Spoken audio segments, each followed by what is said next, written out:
Josh and I met, and I was like, this is cool. Like I felt positivity in that, and I truly believe that the key to overcoming drug addiction is love and positive connections. This is something that I preach. It's all Jesus, number one.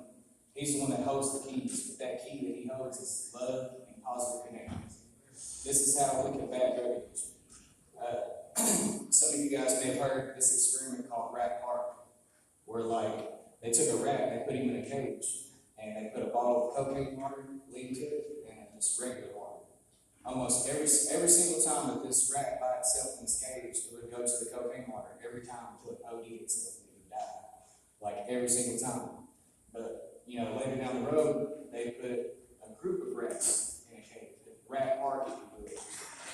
And almost every single time, the rat, this experiment on these rats, they would always choose the regular water over the cocaine water because they had other rats with them. They could have rat sex. They could, they could hang out with other rats, run on the wheel.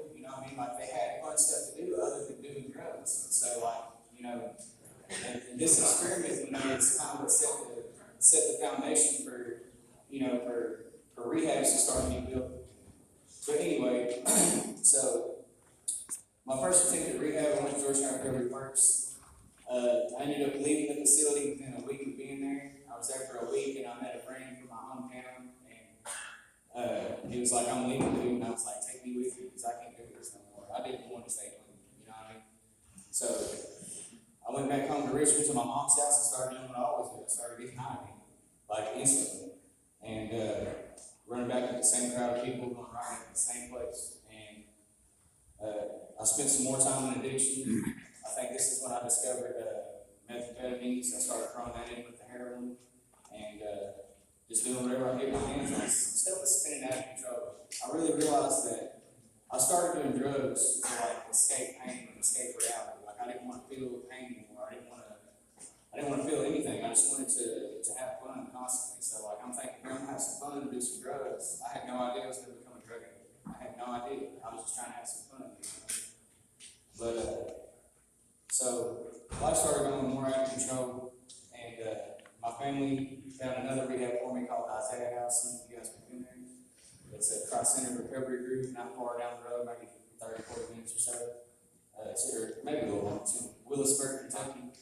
I went there and I met a guy named Mark Palm. He owns the Isaiah House. And I made some really good friends in this place. And the only reason I went though was because my family was just they kind of forced me to go. I made the choice to go, but I was just trying to make everybody happy. All right, I'll try again, I'll try rehab again. I went there and I was there for 30 days. And I got some lifelong friends that I still have to this day from that time I went there. And so I did the 30-day program, completed it, got my certificate. They gave me a food stamp card and a certificate. I went back to Richmond with my mom, and I took my food stamp card to my drug dealer's house and got high instantly as soon as I got out. Didn't want at this point, people started thinking started giving up on me, well, he's, but my loving family, they continued to deal with my drug addiction. They continued to enable me, my mom would be like, I'm sick, I'm dying sick, I need $20. I'm dying. I can't feel this way no longer. I can't feel this way no longer. I go to my mom, ask her for $5, ask my brother for $5, ask my dad for $5, so I can collect enough money to get a 10th of a gram of heroin, I was the kind of junkie who was a fiend. I would beg you for your piece of your rent stop, I didn't have what you could say, I didn't have the luxury of having a lot of drugs around me that was free or anything. Or I had friends who was hey, I know where this lick is, let's go pick up those door ends, we're gonna take the bag, yada yada. I didn't want to do that, man. I'm not above anybody who has done that. If you haven't done it, you just haven't done it yet, But I found a different path. I met a guy who taught me how to panhandle. Definitely not proud of this at all. Ashamed of it. But this guy taught me how to panhandle. So I'd go up to Lexington, 104 Athens exit, and I would hold a sign. I'd stand on the off ramp, stand there, hold the sign. People would give me money out the window. Cops would roll up. Hey, you gotta go here, man. All right, I got $300 in my pocket. No problem, officer. I'm leaving right now. No problem. So I found a little pathway where I wouldn't have to like go to jail, if you will. So, and I always told myself like, I just do a little bit, like when I got some H or whatever, I would just do like a really small amount. That way I wouldn't overdose on it. I had this little system in my head to make sure I never overdose. I would just do a little bit. So anyway, that didn't really work out for me, as I'll explain in a minute. But so I went to the Isaiah house, and I was there for the 30-day program. I got out, and I relapsed, as I said. I'm gonna try to skim through this so I can get to the other part of this. I got a little bit of time, but so after that, I went back home to Richmond. My family was like, "Look, I'll probably spend another maybe 6-7 months in addiction, just completely killing myself." And my family cornered me in again. They just kind of cornered me in. It was like, "You're going back to rehab." And I told my mom, was like, "Give me $200 and I'll go back." I'm a man of my word, not always, or it wasn't always, but I kept that word. Anytime my mom would try to tell me to go to rehab, I would be like, "Give me $200 and I'll go back." So I get well right now. I didn't care about the future. Just like, give me some drugs right now and I'll do whatever you say. Kind of vibe, But so she gave me she was like, "Is that it? Gave me $200. I went and got high, came back home, and she had me a tote, like a little rehab tote, clothes in it, And my butt's going back to Isaiah. So I went for the 100-day program this time. I was there for 90 days, and during that 90 days, I ended up getting put on like loss of privileges or something like that. And they took my smoking privileges away. And me and my cousin Grant was there. He was actually there at the same time. And they took our privileges away. We went about 3 days with no cigarettes, sneaking, smoking them in the building and everything. Just because, I had to have my nicotine, I felt like. So, they took our smoking away, and we was like, "You know what, after this, let's go." So we started walking down Bluegrass Parkway. We finally made it to Bluegrass Parkway. It took us 2 hours to get there. And then called my mom, "You better take her, back to the Isaiah house, because I'm not coming to get you." He called his girlfriend. She ain't coming to get him either. So here we all walking the Lexington down Bluegrass Parkway with our plane. We spent about 9 hours walking on the Bluegrass Parkway, and found another gas station. I finally got my grandpa to come pick me, or both of us, and he picked us up, took me back home. I'm getting high again, right back to it. And these are some Christ-centered, like Isaiah House is Christ-centered, so I learned a little bit about Jesus. I started, dabbling my toes in this thing, walking with Jesus, but I didn't really want to stay there at this point in my walk, and so. Fast forward a little bit further, so now I've been to Isaiah House twice, and I've relapsed twice, and my family corners me again. This time it's a little different. Someone had told my mom about this thing called Casey's Law. I knew about Casey's Law, but I didn't ever tell her about Casey's Law. I didn't want her to know about that, but someone else told her, and I asked my mom one day. I'm just in the middle of my dish, she enables me, I could work it out, or anyone I could get an advocate to eventually do it if I'm open enough, not proud of none of it. But so one day I'm like, "Mom, can I have $20?" And she's like, "Yeah, sure." She don't have to, talk my way into it somehow or make it some lie to get it or something like that. But this time she was like, "Yeah, your brother will be over to the house here in about 20 minutes, just come home and he'll give you $20." So I walk in the house and she's like, "George will be here in a minute." I'm like, "Cool." And I'm sitting on the couch waiting to get with her. And she goes, "George's in the living room." I walk in the living room. That's my brother's name. And there's a cop standing there. And I'm like, "Mom, why the heck did the cop standing here?" And he said, "Are you Josh Young?" And I was like, he was like, "Hey, are you Josh Young?" I was like, "No, sir." And I'm just like, what am I going to do? Oh my God. I'm like, "Yeah, I'm Josh Young." He was like, hands me these Casey Law papers. I knew as soon as I put my fingers to those papers, it was over. I was going to read it again. But for some reason, I didn't really care. I just wanted that $20 my mom asked me. So I grabbed the papers, and he was like, "You need to read them, son." And I'm like, "Are you done with me?" He goes, "No, listen to me." He's like, "You need to read those papers. You have 2 doctor's appointments you have to be at, and you have to be in court." And I was like, "Can I legally walk away from you?" He was like, "Am I allowed to legally walk away from you?"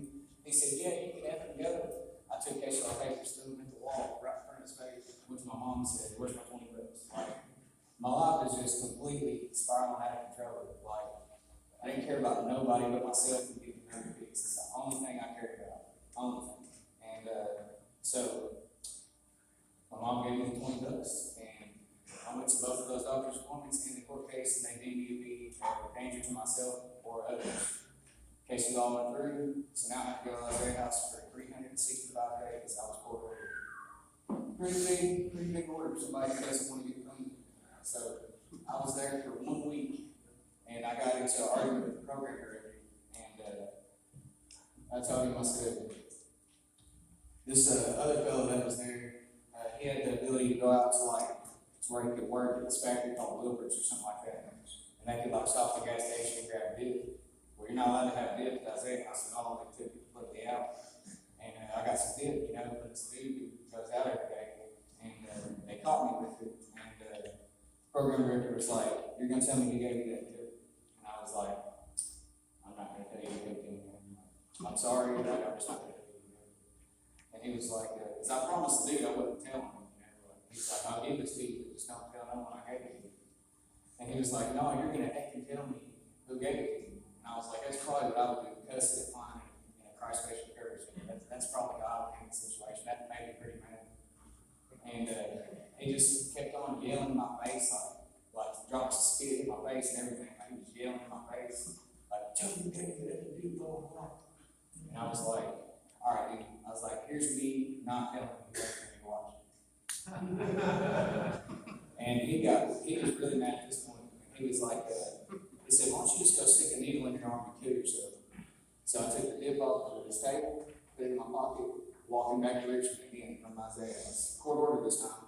I didn't really think like, you're gonna take me to jail, like I didn't get committed no crime, like I just got case law. I didn't believe they would actually take me to jail for a case law.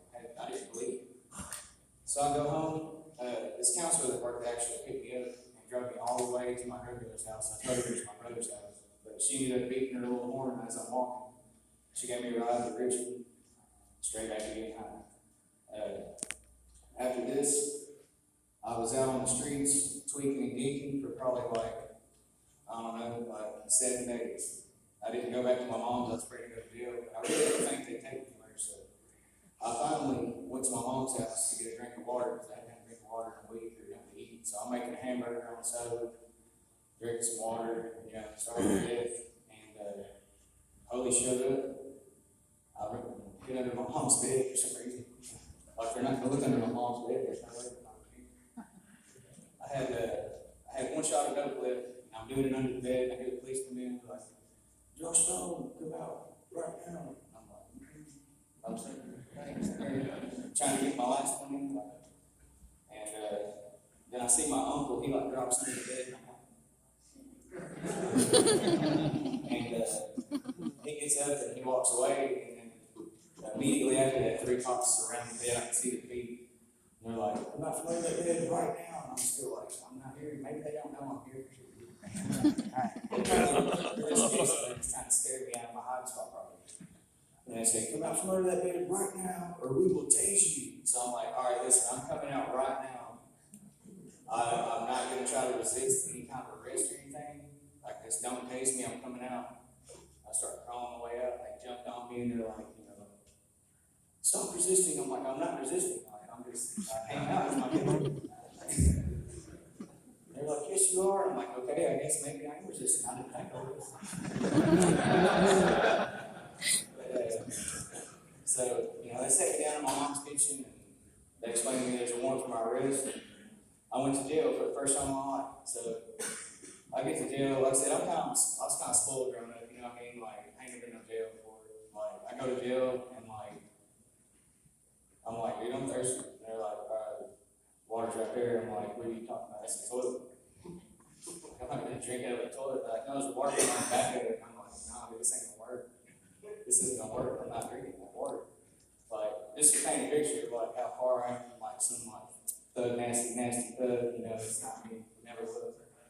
But around the age of 11 or 12, I started, I wanted to be a gangster rapper. That was my dream. When I was 11 or 12, I started writing rap music, and I was going to be a gangster rapper. My influences were Tupac and Biggie, Eminem, Royce 5'9", just people like that. That's who I looked up to and tried to inspire to be. But I was not really like, I could never be a real G. I just wanted to be, But I was pretty good at rapping though. I could spit some flows for real. And, but anyway, so fast forward back,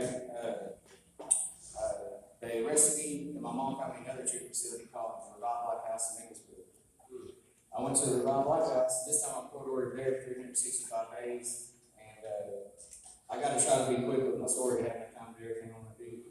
But long story short, I went to the Revive Life House for 365 days, and the second my case law was fulfilled, my gears started turning, and I got high immediately after that.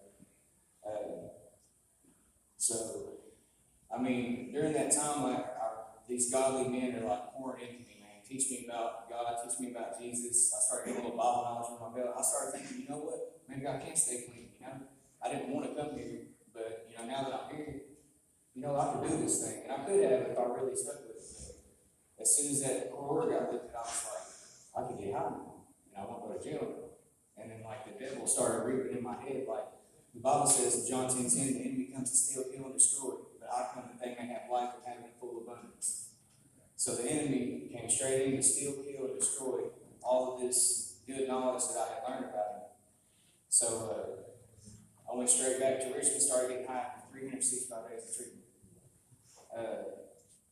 So I went back down this path again. And then after that, I went back to Georgetown Recovery Works after, another relapse run, probably 5 or 6 months. Went to Georgetown Recovery Works, and then I went all the way to Western Kentucky. I've been to rehab all over the state, man. But I went to a place called Andrea's Mission for Men. It's in Morgantown, Kentucky. Completely different from what I was used to. I don't really Western Kentucky, I just didn't really like I just didn't really like it over there at all. But I went through their program for 6 months, and I got kicked out of the program for fraternizing with a girl from the Andrea's Mission for Women. And I just focused on the wrong things, man. When you get clean and you're walking this, when you're trying to walk this recovery thing out, trying to walk out, a godly life, it's good, man. You should try to take time to love yourself for a year, That's really real talk. Focus on you, man. Learn what you like to do sober. Learn what you like to, what you like to do, your hobbies and stuff. Really take time to get to know yourself for a while, and then, God will bless you at the appropriate time with your soulmate. That's, my life is living proof of that. But so I was there for a while, and I relapsed, made my way back to Richmond again. Long story short, I've been to rehab 11 times, and every single time I got out of rehab, no matter what length of time I was there, I got out and relapsed immediately. Now, I'm not saying rehab's don't work, I'm just saying I wasn't ready.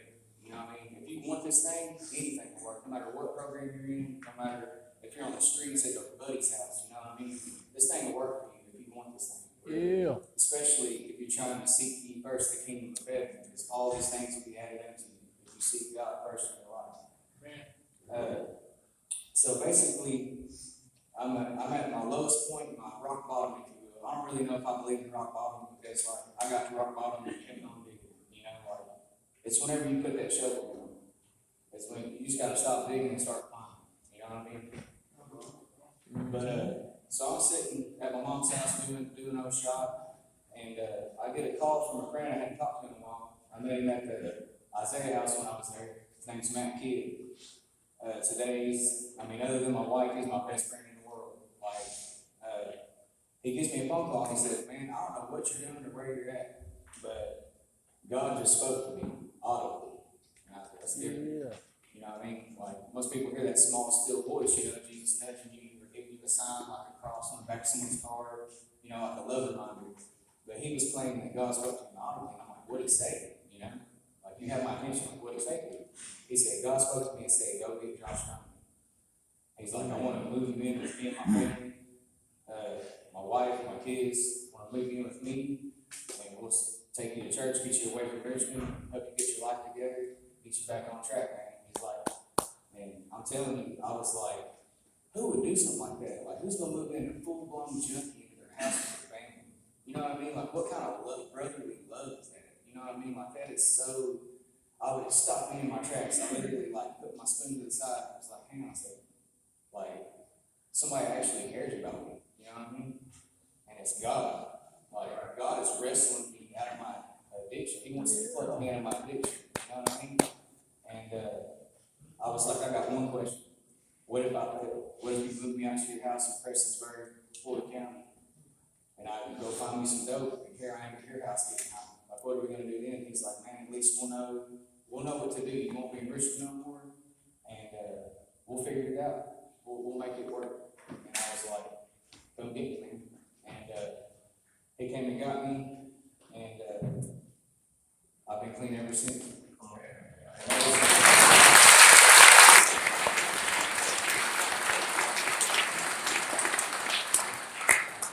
And all the glory, and he didn't even tell you himself that all the glory goes to God, because if he hadn't listened to God, when God spoke to him and told him that he could have chose to not listen, but he chose to listen to me and to come and get me.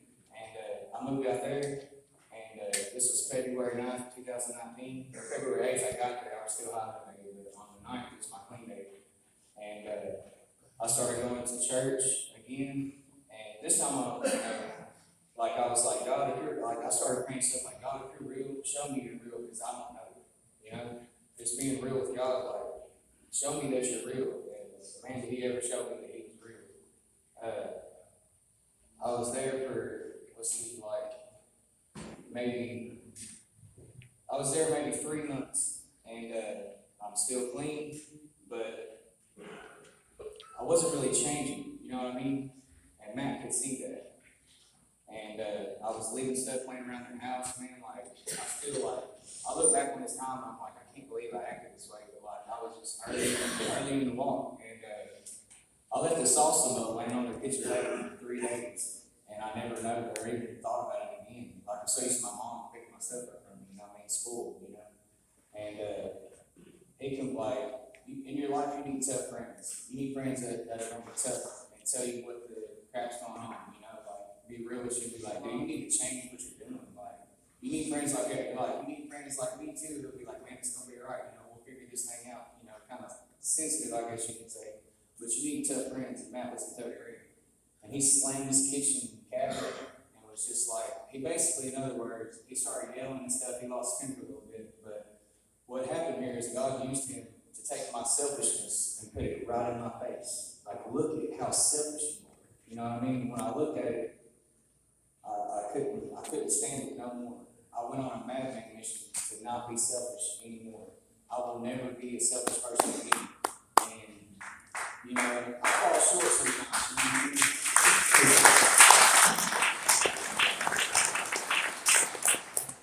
I fall short sometimes, you know, sometimes I'll catch myself like, you know, maybe I ain't got the money to do it, but go to McDonald's anyway or something. You know, just little things. I still struggle with some little selfish decisions, but you know, after that day, when I looked at my selfishness, I'm like, you know what? I woke up the next morning and I swept in Mom, Matt, and Lauren's house, like top to bottom. I did it every day for a week, and Lauren was like, you gotta quit using my mop stuff because I'm about to run out. Like, you know what I mean? Like slow down just a little bit. We get it. You know, you don't want to be selfish anymore. You know? But I just felt this mindset. How can I help you? How can I help you? You know what I mean? Like, what can I forget what I want? How can I help you guys? How can I help anyone in my life? That's what I'm saying. That's just kind of the mission I went and seeking into God. And man, I've been clean for about 6 months, or about 4 months at this time. And Matt's wife was like, you know what? Why don't you quit trying to be a gangster rapper and start being a Christian rapper? Why don't you rap about what Jesus has done for you? And I was like, maybe you're right. So I prayed, like one night I was just like, Lord, give me the words to say. If you want me to be a Christian rapper, give me the words to say. In Jesus' name, amen. You know, and I started writing Christian rap music. Well, I showed it to my pastor. Our church paid $1,000 for me to go record at the Mountain Art Center as the first rapper to ever record at the Mountain Art Center, a Christian rap album. And so I went there and I recorded my first Christian rap album ever. And God has opened door after door like every month somebody calls me or someone gets a hold of me to come do a show for like a rehab or like for a church or just what have you, you know what I mean? And God just keeps on opening these doors, and it's not because of nothing I do, it's because He keeps giving me the strength, He keeps blessing me with the words to put on His family. It's all Him, He gets all the glory. So, with all that, that's basically my story right there. I've been clean ever since, and I'll continue to stay clean as long as I keep seeking God every day. You know what I mean? And I'll like, a lot of people say drug, last thing on my speech, I guess, a lot of people say addiction is a disease. You know, I think if you think it's a disease or if you think it's a choice, regardless, like, we should all come together, you know, and take what we both know and try to help people stay clean, regardless. But I personally, not saying it's right or wrong, but I think it's a choice. You know what I mean? I think we choose to do drugs and it turns into bondage chains eventually. But like, so I made this album called Permanently Fixed because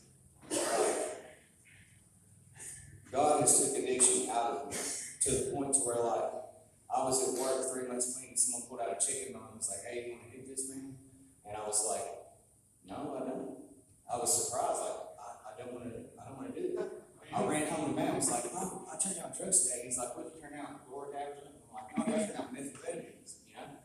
He was like, "Oh, I thought he was going to say something small. That's amazing." Blah blah blah. It's the first time I ever said no to drugs in my life. And I was like, hang on a second, like, I'm free, like, I'm cured of drug addiction. But where I don't think it's a disease, permanently fixed, you know what I mean? Like, you could put, and I don't recommend going to the trap house, you know, y'all need that treatment trying to get some time to go a little bit, but, I mean, you can put me anywhere, dude. I'll not fall because of his strength. Yeah.